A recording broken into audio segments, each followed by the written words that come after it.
Bismillahirrahmanirrahim. Assalamualaikum warahmatullahi wabarakatuh.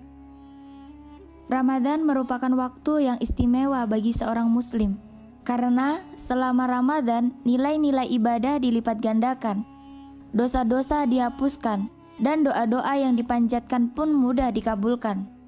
Tahukah kamu, ada waktu-waktu mustajab untuk berdoa di bulan Ramadan? Pada waktu-waktu itulah doa-doa mudah dikabulkan.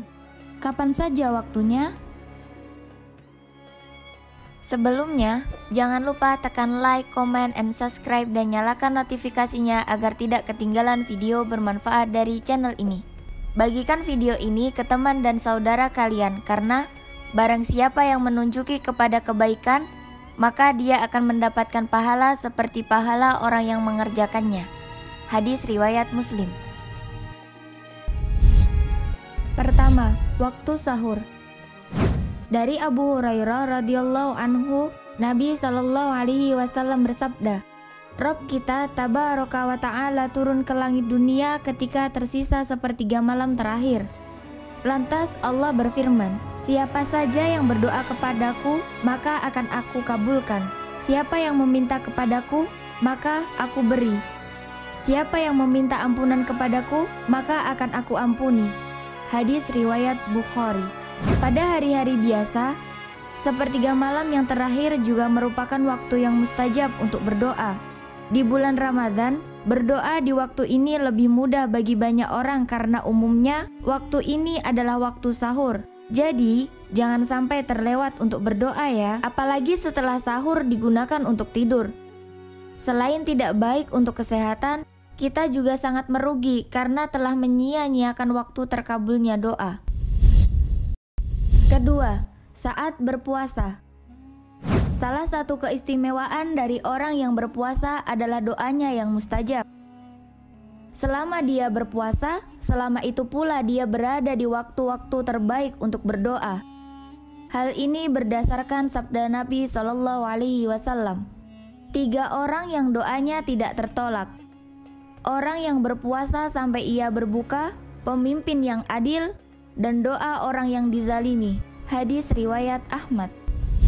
Ketiga, menjelang berbuka.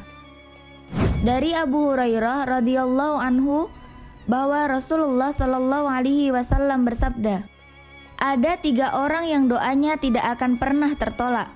Orang yang berpuasa hingga waktu berbuka, pemimpin yang adil, dan orang yang terzalimi. Hadis riwayat Tirmidzi dan Ibnu Majah. Para ulama menjelaskan beberapa penjelasan terkait apakah yang mustajab itu ketika sebelum berbuka ataukah setelahnya. Hal itu dikarenakan luasnya cakupan makna hadis tersebut. Kata inda yang diterjemahkan langsung ke bahasa Indonesia berarti ketika. Ini dalam bahasa Arab memiliki makna sesaat sebelum berbuka dan juga waktu seusai berbuka. Adapun Syekh Utsaimin menjelaskan bahwa sebelum berbuka lebih mustajab karena terkumpul sebab doa-doa itu akan dikabulkan, yaitu karena kondisi sangat haus-hausnya, lagi saking lapar-laparnya, lemah karena digunakan untuk berpuasa sehari penuh. Keempat, malam Lailatul Qadar. Malam Lailatul Qadar adalah malam diturunkannya Al-Quran. Malam ini lebih utama dari 1000 bulan. Pada malam ini dianjurkan memperbanyak ibadah, termasuk memperbanyak doa, sebagaimana yang diceritakan oleh Ummul Mukminin Aisyah radhiyallahu anha.